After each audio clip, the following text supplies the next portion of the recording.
agree with aspirants of, please. We actually agree with aspirants of Fire and Emergency Department. Fire and emergency department ने 2013 में vacancies निकाली कुछ 700 से ज़्यादा ही कुछ सर है। और फायर एंड इमरजेंसी ने इसमें 3 बार हमारा एग्ज़ाम ले लिया। पहली बार 2014 में, जो हाई कोर्ट ने काश कर दिया 2018 में, पहली बार का फ्रॉड। दूसरी बार 2018 में फिर से फिजिकल के लिए बुलाया, फिजिकल यानी कि पीईटी बुलाया। पीईटी के बाद हमको फिर से रिटर्न देना पड़ा। रिटर्न देने के बाद फिर से हाई कोर्ट ने उसको दोबारा काश कर दिया, क्योंकि उसमें बहुत ज़्यादा लूप होल्स रह गए थे। और फिर वो लूप होल्स जब हाई कोर्ट ने देखे, फिर से काश कर दिया। इवन दो जब तीसरी बार ये एग्ज़ाम करने गए तो इनको ऑनरेबल हाई कोर्ट से ये डायरेक्शन आई कि आप इसकी जो एजेंसी है उसको चेंज कर दीजिए। लेकिन अब हमने सुनने में आया है कि जो इन्होंने चेंज की थी एजेंसी, उनका सिर्फ नाम चेंज हुआ था, ना कि एजेंसी एक्चुअल में चेंज हुई थी। नंबर 1। अब हमारी ग्रीवेंस क्या है कि डिपार्टमेंट ने अगर 20 सितंबर हमारा रिटर्न ले लिया एग्जाम, ठीक है सर, उसकी लिस्ट जो आई वो आई 3/10/2020 को। ग्रीवेंस क्या है कि इशू हमारा ये है कि सबसे पहले उसमें क्या है, एक रिलेशनशिप स्कीम है। रिलेशनशिप स्कीम क्या है सर, मैं आपको बता देता हूँ कि हमारे इस सिलेक्शन लिस्ट में, सिलेक्शन लिस्ट कहाँ है दिखाओ, सिलेक्शन लिस्ट में सीरियल नंबर 1202, उसमें आप देख लोगे पीटी रोल नंबर 1301,436। मैं फिर से दोहराना चाहता हूं, 1301,436 रमीज राजा कोका, ठीक है sir. Rameez Raja Koka as a fireman हो गया है सिलेक्ट।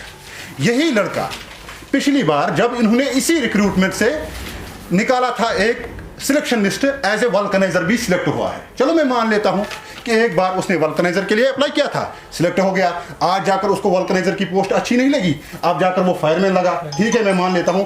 फिर हमारे पास अब इसी सिलेक्शन लिस्ट में आप देख लोगे serial number 122, PT roll number 130143, इसका बाई आया है वसीम सजाद कोका। अब एस्पिरेंट्स को यह समझ में नहीं आती है कि एक आदमी 2 नाम लेकर कैसे चल सकता है। अगर ये दूसरा आदमी नहीं है तो इसका मतलब यह है कि इसी आदमी के 2 नाम है, जो एक साल में एक नाम रखता है, दूसरे साल में दूसरा नाम रखता है।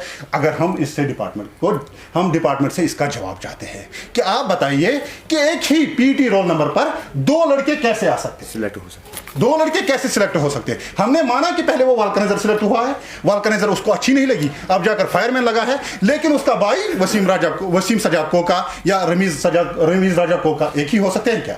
मैं आपसे ये सवाल करता हूं। सेकंड, अब दूसरा रिलेशनशिप स्कीम, मैं इसके लिए आपको एविडेंस देना चाहता हूं। सीरियल नंबर 21 पर सरताज मोहम्मद डार, सन ऑफ गुलाम मोहम्मद डार। दूसरा इसका भाई serial number 134 Azharuddin Dar, son of Ghulam Mohammad Dar. तीसरा इसका भाई serial number 171 Nisar Hussain Dar, son of Ghulam Mohammad Dar. Serial number 334 Mehrajuddin Dar, son of Ghulam Mohammad Dar. हमें समझ में ये नहीं आता है कि सिर्फ एक ही खानदान में वही पढ़े लिखे हैं और हम पागल हैं। ये समझ में हमें नहीं आया कि एक खानदान में सिर्फ उन्हीं ने ही पढ़ा था, हम पागल लोग हैं, हमें समझ में नहीं आता है कुछ। ये एक और वो कौन है मुझे उससे, serial number 53 Khurshid Ahmad Shah, Abdul Rashid Shah. Serial number 64 Aamir Rashid Shah, Abdul Rashid Shah. ये शाह साहब की फैमिली ही क्यों इसमें आती है, बाकी की फैमिली क्यों नहीं आती है? सीरियल नंबर 285 बिलाल अहमद गनाई, मोहम्मद अमीन गनाई। सीरियल नंबर 294 अब्दुल कईम गनाई, मोहम्मद अमीन गनाई। ये 2 भाई ही सिलेक्ट क्यों हुए हैं? हमने कुछ पढ़ा ही नहीं है इसका मतलब। दूसरी ग्रीवेंस हमारी सर क्या है, पेपर ही लीक हुआ था ऑन 19/9/2020, यानी कि 19 की ही शाम को पेपर लीक हुआ था, जिसके और हमारा एग्जाम जो था 20 को था। इसके लिए हमारे पास जो सबूत है, ये व्हाट्सएप की मैसेज, 11 बजे एग्जाम, ये 7 बजे ही वायरल हो गया, 7:35 AM। यहाँ देख लीजिए आप, हम तो झूठ तो नहीं बोल रहे हैं, ये हमारे पास इसकी मैसेज है। सेकंड, अब एक एस्पिरेंट इसमें सिलेक्ट हुआ है जिसकी एज है 1/1/1970, यानी कि साहब जी उस वक्त ओवर एज हो चुके थे जब 2 years old रिक्रूटमेंट हो गई, जब नोटिफिकेशन आई तब ओवर एज हो चुके थे। आप कैसे लिस्ट में है? उनका तो फॉर्म ही सिलेक्ट नहीं होना चाहिए था। नंबर 1, शायद फायर एंड इमरजेंसी को इनसे कुछ ज़्यादा ही लगाव है, तब जाकर इनको 2 साल और दे दिए। कोई बात नहीं साहब, उनको कोई ज़रूरत नहीं है, आप 28 नहीं 30 ईयर भी चलेंगे। यानी कि इस वक्त साहब जी 50 ईयर के हैं, वेल मेरे फादर जो है 49 ईयर के ही है। ठीक, अब इसका सीरियल नंबर 176 सयार अहमद ठोकर सन ऑफ मोहम्मद अफजल ठोकर, ये सबूत के साथ हम बोल रहे हैं आपकी लिस्ट से। ठीक सर, अब एक और सवाल मैं इनसे करना चाहता हूं कि हमारे पास एक ड्राइवर साहब है जो 8th पास है। आप कहोगे कैसे 8th पास है? सर, इसमें ड्राइवर वही लगता है जिसके पास एक वैलिड हिल लाइसेंस। ठीक, हिल लाइसेंस उसी को देते हैं जिसने कम से कम 15 साल गाड़ी चलाई हो। ठीक, उसी को हिल लाइसेंस मिलती है, नहीं तो आम ड्राइवर को हिल लाइसेंस नहीं मिलता है। यानी कि जब आपकी एज 28 है, आपने 20 साल गाड़ी चलानी हुई होगी, तब जाकर ही आपको हिल लाइसेंस मिलती है। यानी कि सिर्फ आप स्कूल 8 साल गए हैं, मान लीजिए 8 नहीं 10 साल हो गया। साहब जी ने 93 स्कोर किया है और यहां जाकर पीएचडी और एमफिल जो 61 स्कोर कर रहा है, ये कहां का इंसाफ है? मुझे समझ में नहीं आता है कि 6 साल की उम्र में, 8 साल की उम्र में साहब जी को समझ में नहीं आता होगा ABCD तक, ये यहां से 93 स्कोर कर रहे हैं। ठीक सर, अब डिपार्टमेंट ने पहले से ही 6 मार्क्स ग्रेस दे दी। 6 मार्क्स क्यों ग्रेस देने हैं सर? एक और मैं एग्जांपल आपको देना चाहता हूं। वहां पे एक किताब आई थी बेबूजनामा, जो सिख पीरियड में लिखी होगी, फायर एंड इमरजेंसी को ये पता नहीं होगा, सिख पीरियड में लिखी गई, हमीदुद्दीन शाहबादी उसका राइटर है, मुझे पता है ये। तो वहां पे ऐसा क्वेश्चन आया था। फिर दूसरे दिन अच्छा सा सवाल है, अच्छे से आया था क्वेश्चन पेपर में, मान लेता हूं मैं, हमीदुद्दीन शाहबादी राइटर है, आपने ग्रेस क्यों इसको दे दिया? हमें ये समझ में नहीं आया क्यों दिया ग्रेस, ये तो ठीक क्वेश्चन है। दूसरा वहां पे आया था वो nth टर्म 1 उसका आंसर है, अच्छे से दिया, आपने ग्रेस दे दिया। फिर दूसरे दिन जब आपको लगा, फिर आपने वो ग्रेस कम कर दिए 4। अब मैं बता देता हूं इनको लॉजिक बता देता हूं कि इनने 4 ही क्यों कर दिए वो सर, क्योंकि इनका जो फर्स्ट एस्पिरेंट सिलेक्ट हुआ है उसके 96 मार्क्स है। अगर वो 4 मॉडिफाई नहीं करते तो साहब जी 100 में से 100 ले आते, 100 में से 100 ले आते वो। ये हमें समझ में नहीं आया कि विद इन टाइम आप अगर आपको भी कहूं मैं कि आप ABCD 3 बार लिख लीजिए, आप भी 2-4 गलतियां करोगे, क्योंकि आपको टाइम का भी ख्याल रखना है। तो यहाँ पे 100 आउट ऑफ 100 ले आता है। अब हमारी ग्रीवेंस क्या है या हमारी गुजारिश क्या है? हमारी गुजारिश LG साहब से, क्योंकि हमें उसके बगैर किसी पर अब भरोसा है ही नहीं। हमारे ऑफिसरान साहिब जो है उनसे हमने बात भी की, तो वो कहते हैं कि हम देखेंगे, ये देखेंगे। आज तक देखा आपने सिर्फ 2013 से 2020 में भी सिर्फ आप देखते रहे। हमारी गुजारिश सिर्फ LG साहब से, जब भी आपने 370 एब्रोगेट किया जम्मू कश्मीर का, तब आपने जम्मू कश्मीर के अवाम से एक वादा किया कि अब जाकर वो नहीं होगा जो अब तक हो रहा था। लाइक एज जो हमारे पॉलिटिशियन साहब थे, जो यहाँ पे करप्शन हो रहा था, उस करप्शन को आप जड़ से खत्म करोगे। तो सबसे पहले मैं यहाँ कहना चाहूंगा कि अगर आपको एक एग्जाम्पल चाहिए, सबसे बड़ा स्कैम आपके सामने फायर एंड इमरजेंसी रिक्रूटमेंट है। पहले इसको ठीक कर दीजिए, तब जाकर हमें एहसास होगा शायद कि आपने जो वादे किए हैं हमसे, ये शायद सच है। आगे हम गवर्नर साहब से फिर से अपील करना चाहते हैं, मेहरबानी करके इसमें टाइमली इंटरवीन कीजिए। टाइमली इंटरवीन क्यों करना है? क्योंकि आप बताइए मुझे, संडे को ऑफिस खुले रहते हैं या बंद रहते हैं? ऑब्वियसली बंद रहते हैं। यहां पर fire and emergency department Sunday को एक नोटिफिकेशन निकालता है कि इनको मंडे को जो सिलेक्ट हुए हैं उनको मंडे को ज्वाइन करना है।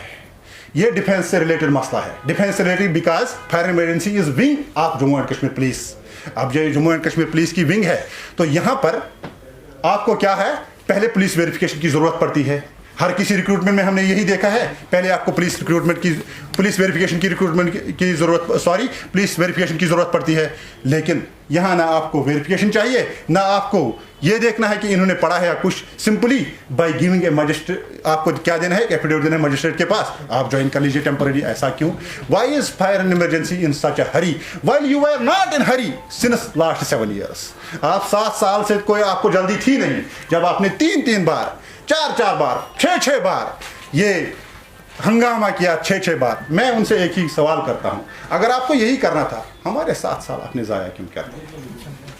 हम ओवर एज हो गए हैं और इसके जिम्मेदार आप लोग, क्योंकि आपने हमें 7 सालों से लटका के रखा है।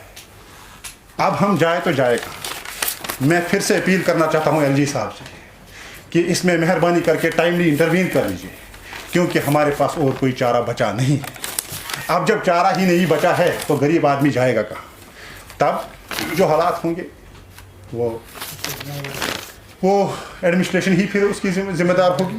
ठीक, और तो और दूसरी बात, आजकल हमें एक अजीब सा मंजर देखने को मिल रहा है। क्या मंजर? वो मंजर ये है कि जनाब हम डेमोक्रेसी में है कि हम डिक्टेटरशिप में है, कि it is an democratic dictatorship. अब हम कहीं असेंबल पीसफुली होना चाहते हैं, हमको मिलने ही नहीं देते। अब हम कहीं पार्क में जाते हैं, पुलिस वहां हमें घसीट के ले जाती है। ऐसा क्यों? क्या ये वायलेशन फंडामेंटल राइट्स की नहीं है? हमें भी फंडामेंटल राइट्स पता है। Article 19 of Indian constitution assures we people that there should be a peaceful expression. Express हमको करने ही नहीं देते हैं। हमारे पास और कोई मीडियम है ही नहीं, सिर्फ प्रेस के सिवा। बाकी हमें बाहर कहीं असेंबल होने नहीं देते हैं। ऐसा क्यों? क्या मैंने मास्क नहीं पहन रखा है? सिर्फ कोविड की बीमारी हमको लगती है, उन पुलिस वालों को नहीं लगती जो वहां दर्जनों खड़े रहते हैं। समझ में ये हमें नहीं आया। अब हमें समझ में एक बात आई, शायद ये आपकी मिली भगत है, तब जाकर ही हमें असेंबल आप होने नहीं देते, कोर्ट जाने नहीं देते। कोर्ट जाने से हमें क्यों रोक रहे हो आप? डेमोक्रेसी में हमारा हक बनता है कि अगर हमारी बात कोई नहीं सुन रहा है तो कोर्ट सुनेगा। हम कोर्ट जाना चाहते हैं, कोर्ट क्यों नहीं जाने देते?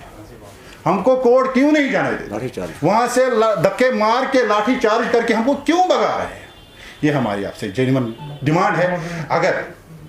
अगर आपको लगता है कि मेरी कुछ बातें गलत है तो आप मुझे इसके लिए सजा भी दे सकते हैं। We are ready to face any kind of action अगर हम कुछ गलत कर रहे हैं। और हमारी गवर्नर साहब से ये अपील है, अगर इस बारे में उन्होंने अच्छी तरीके से वेरिफिकेशन नहीं की तो उसकी जिम्मेदार जो भी होंगे गवर्नर साहब होंगे। स्टूडेंट्स, हम हर एक स्टूडेंट रोड पे आ जाएगा, उसका जिम्मेदार गवर्नमेंट होगा।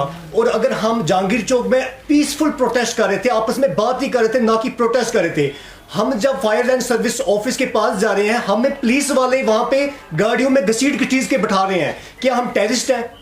क्या हम टेररिस्ट हैं? हम क्या कर रहे हैं? हम बात किसको बोलें? ये तो आपके हम शुक्रगुजार है जो हमारी यहाँ पे मीडिया है, उन्होंने हमें बहुत सपोर्ट किया। 1 बजे तक तो हमारी फ्रस्ट्रेशन आ गई थी कि हम लोग, बच्चे हमारे फ्रस्ट्रेट हो रहे हैं, या तो इनको फिर और कोई कदम उठाना है। अगर गवर्नर साहब इस बारे में कोई भी एक्शन नहीं लेंगे तो ये हुकूमत, यूटी गवर्नमेंट हुकूमत को ये बहुत बड़ा इसका जवाब देना पड़ेगा। आगे अगर कुछ भी इसके बारे में होगा तो उसकी जिम्मेदार जो भी होगी यूटी गवर्नमेंट, गवर्नर साहब होंगे हमारे।